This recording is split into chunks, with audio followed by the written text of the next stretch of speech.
Welcome to Beyond Flow. My name is Tammy. This is Maria, and we are here with you to talk about a really interesting subject. We want to talk about the Lemurian civilization, and some of you have probably heard of a Lemurian quartz before. So we're going to sort of talk through a little bit of understanding what they were, what they stood for. But we didn't want to make this just about information, but we wanted to make it in a way for us all to go in this journey to remember a connection to something from a heart level, which is what they were and who they were. So we're going to take a deep breath. We're going to delve into this together.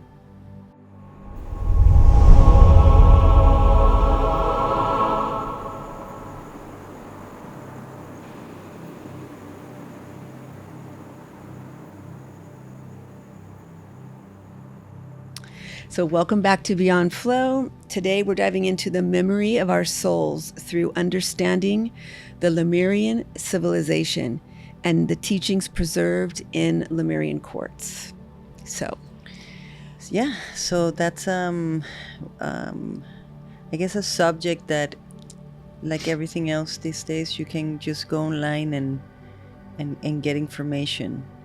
But I think what makes it special, it's the connection that I feel that, at the store that we've had throughout all these years with the Lemurian quartz. And I remember the first time that I held one, I was like, wow, what is this? And asking the person, what are those little lines, And I remember the first thing he said is their codes, which we will delve into it later. But so that was the first experience that I had with a Lemurian quartz. And then I said, okay, and so what is the Lemurians? Who are they? So who were the Lemurians? So the Lemurians, they were a civilization, and what's so insignificant about them is that they were rooted in the heart. So the consciousness that they held was compassion, connecting with intuition, unity, and harmony of the earth. So I know that, there's conversations about civilizations, and one of the ones that I think others have heard of is Atlantis, right?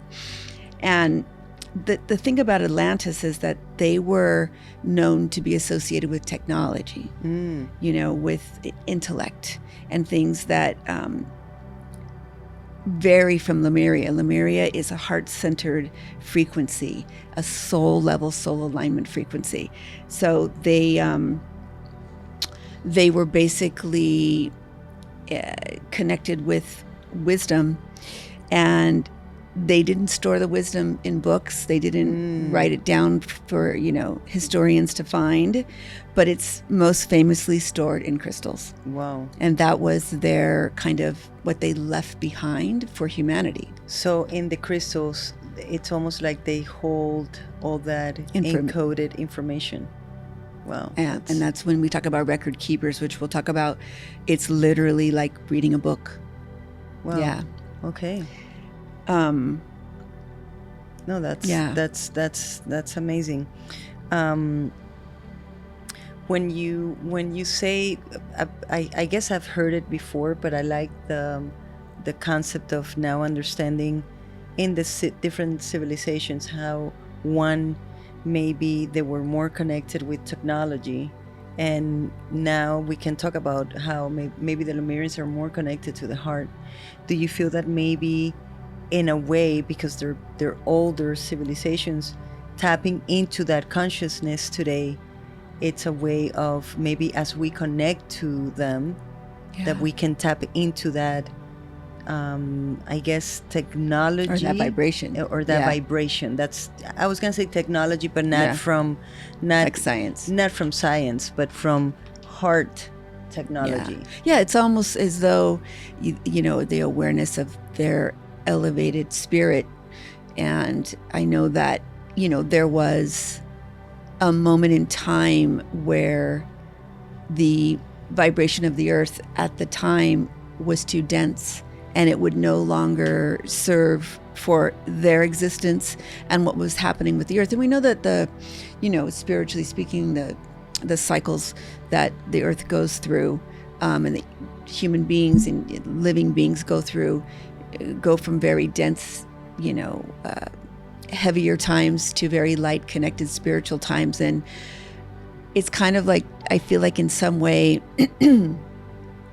we are awakening again from what I think feels like a little denser, heavier energy. And I think we're awakening again. And I think that has a lot to do with this sort of interest in the Lemurians and Lemurian, as a crystal, the Lemurian quartz, but the Lemurian teachings. It's really relevant now. But it's kind of like they go hand in hand. Yeah. And it's like it's relevant now because of how we're feeling and the heaviness and the density that we're feeling, and this sort of evolution to a higher frequency for humankind. Connecting with Lemurians is the perfect, it's a tool. It's like a great opportunity to have a teacher leading us that has already been through it. What would you say to, if someone, let's say, that it's watching or listening to this, and they say, well, but that goes a little bit against, I don't know, my beliefs. I'm Christian, let's say. How can we go to the Lemurians? Why go to the Lemurians when we have the teachings of Jesus or the teachings of other masters? What? Well, I mean, the first thing I think is, aren't we going back in time to connect to that? We're going back in time to connect to teachings, what Jesus taught, or what the masters of India taught. So there's really not a difference, right? Well, true, because that was 2,000 years ago. Yeah, I mean, and Buddhists 5,000 years ago. Yeah, so we're just connecting back to that realm. And well, a crystal can help you do that. It's not just about crystals, but it is a tool. It's like a book. So the Bible is a physical written book, right, of certain teachings, of certain understandings, and we can do that this way too. I love that. Yeah. I love that. I love how you describe that. And how do you think they left this plane, like this physical plane? So I think that, basically their consciousness got to a place where it was no longer in alignment with the energy of what was happening in the earth at that time. So, I think there's lots of different theories about them, but I do feel that they were aware that their energy was shifting, that the earth was shifting, and they were aware of an ascension process. And it sounds very familiar to what a lot of people talk about today, that they're feeling. There's a splitting happening, or a higher consciousness coming through. And so, they had that opportunity to transcend to a higher vibration, but they had the consciousness to leave their wisdom infused into the Lemurian quartz, and they were buried in very high elevations so that they wouldn't be found until it was the right time, until humanity's consciousness was ready to receive that energy, because at the time they left, I don't think there was an alignment anymore. And I also was reading that there's a belief that there was a group of the Lemurians that traveled into the center of the earth to a vibration that was in alignment, and in a way chose to create what would be like a city or a vibrational existence that is here today for humanity when they're ready to be able to call upon. And what's so cool is they say that area is underneath Mount Shasta. So I've heard of tons of people talk about going to Mount Shasta and having experiences that feel extraterrestrial, or that they see angels, they see beings, they have wisdom. They tap into a different vortex. And it makes sense that maybe the Lemurians are a big part of what's happening there. You know, California holds such a high vibration. I always wanted to visit, so hopefully next year, you know, Trip to Mount Shasta. a trip to Mount Shasta, and you know, with all the soul family, and you know, that can be part of that experience, which I think the world needs. Yeah. The world needs that connection, and maybe we don't have to go to Mount Shasta just physically to connect to that energy. Not necessarily, but I'm sure it's amplified, the energy that you feel in those. To me, they're like vortices. It's like going to the Grand Canyon or going Israel. to Israel or going into a high vibrational church. You know, there's a church in Miami that I know we go to all the time. It's St. Jude, and when you walk into that space, you feel a vibration that is beyond just a normal, regular building. Correct. You know, so I think we do get a lot out of making the effort to have those experiences, you know? Yeah. So you're holding that's a very clear, this is another one, but I think yours, this is so big.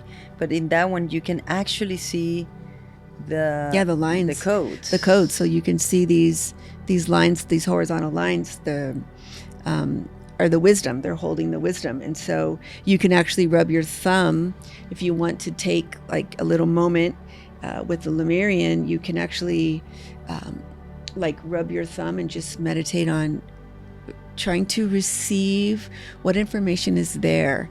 And you know, it's not magic, and it's not something that necessarily you receive immediately, but I think in time, just like with any practice or connection, one can be open. And that's why we suggested to sort of open our hearts and approach this not just from a information episode, but a feeling and a heart one. Yeah, because I think that is the main. I think if you think about it, everything that we do share on this podcast and Beyond Flow, it's not just from a point or a place of information. Yeah. It's a place of consciousness that people can actually just tap into that understanding from your heart, and they can feel that, and they can just connect, even if it's just the fact that, you know, they can go and get a Lemurian quartz and just connect to something that will help the soul connect to a higher vibration and higher understanding. And that's what I think it is, nanotechnology. Like, it's something that it has no time or space. Yeah. The only thing that we're limited, or you know, we limit ourselves because we tap into the body consciousness. Yeah. The 3D consciousness. Yeah. And that's why even healing can happen, you know. And healing, it's not about, and not to get away too much from this, but you know, healing, it's not about not dying. Right. Healing, it's in so many levels. Sometimes healing is acceptance and being okay in that moment, and whatever it is that we're going through, with whatever it is that we're experiencing. And I think that if we can connect, first of all, to the heart, you know, and I think we say it over and over again, that's the most sacred space that we have. It's the heart. And I think that this is another way for people to connect, because we cannot continue operating from the mind only. The mind has a place, is where you can make logical decisions. And then the heart is the place where we can make a passionate decision, but not from, you know, just the heart and be passionate, where there's no rational, right, you know. It's more like, it's like the heart's leading. The heart is leading. You know, and the mind I follows. Think that if you, it was a civilization that it was so evolved because they were leading from the heart. Yeah. So this is all we can remember. Remember that whatever it is, even if you don't understand a moment, even if you don't understand who you are, even if you don't remember how perfect we were created, even if we can remember the perfection of the soul that we are, then, it's another way to connect to that perfection that it's within us. It's that spark of light. Yeah, well, so true. So I was going to say too that the, when you choose to ask for what can be revealed through the Lemurian quartz, what is some of the themes? So we have codes of unity. Okay, we need unity these days. This is relevant big time to what this whole country and world needs, is to get back to oneness and unity. So there's codes of unity, there's healing frequencies, like you just talked about. There's the ancient guidance, a civilization that's already experienced things beyond what we are. Evolution. So, it's ancient guidance. It's a tool to help. I've always felt it's a tool to help heal the past.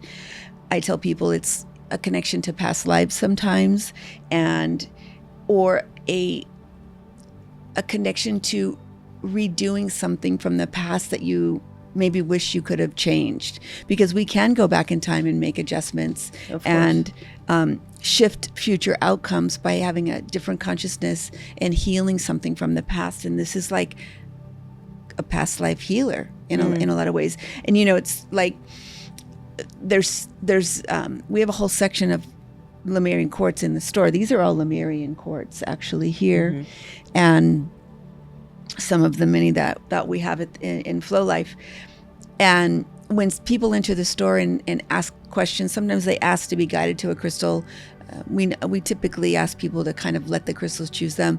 But a Lemurian is never a crystal that I take someone to, because they have such a frequency that when someone is drawn to that section, then they go, what is this? And that's when we can talk about what it is that's happening and why that crystal's drawing them, because Lemurians they're just so intense in that way.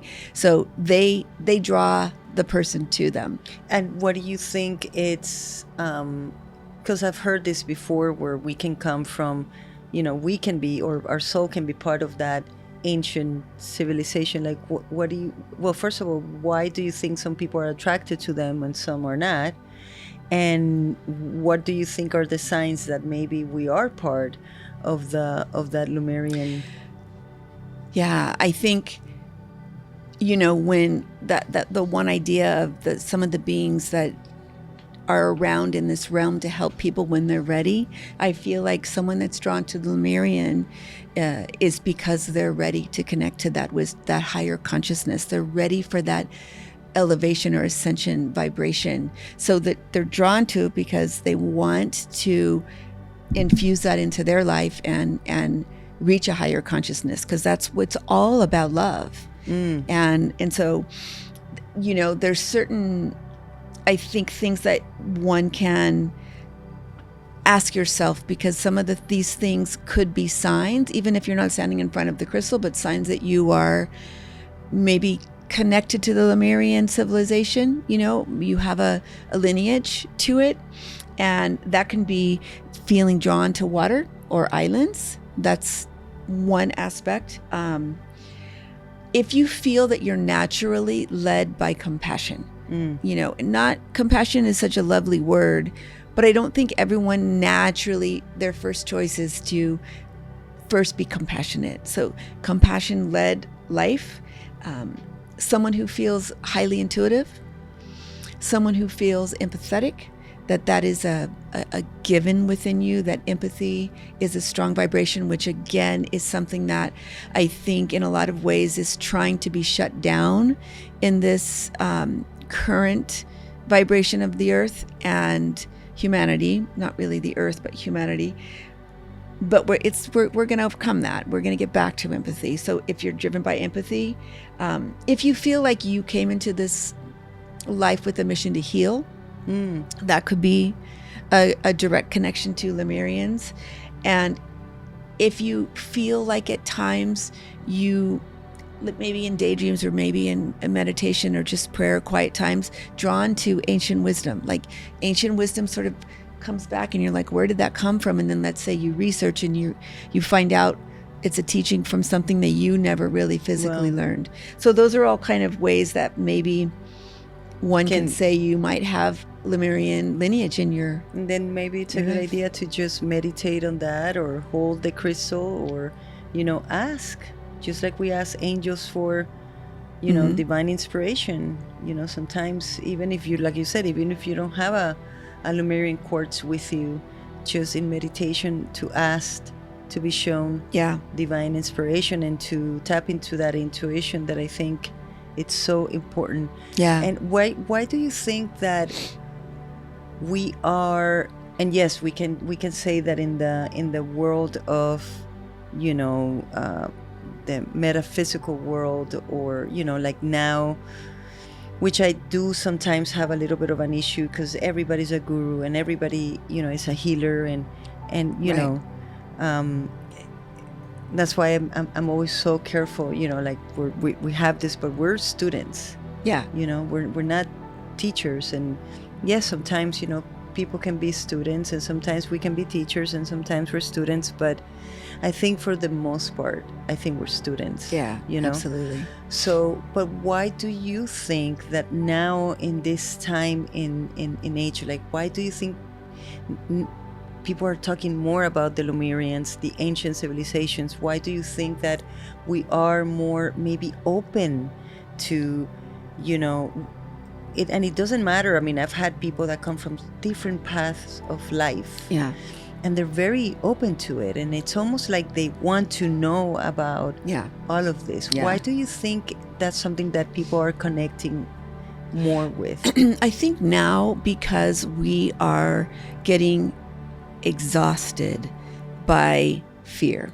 And I think that if you want to remove fear as you're the captain of your ship, then it's love. Wow. So love is the driving force in the Lemurian thought process and their wisdom. So we're desperate to get out of this fear-based life. It's shutting everyone's adrenals down, and we're losing inspiration, and we're and it's enough is enough. Like we're in survival. Yeah, we're enough is enough. We don't want that anymore, and we want to get to that place where love is our So maybe people are awakening more to absolutely to that. It's not so much the concept of the actual. No, it's the wisdom. It's the wisdom. Yeah, they're just a tool that's helping us with that. I think we have a desire to be interconnected. And not separate. We're realizing that the mantra of being separate and being different and thinking of the other instead of that we're all one it's not working. It's not working. It's the Lemurian consciousness is an interconnected one of unity, and it's like we are awakening. And that awakening to this consciousness is not escaping to someplace else, but it's returning to something we already know within. We're like reconnecting to that within. And there's an energy of Lemurian that I think is soft.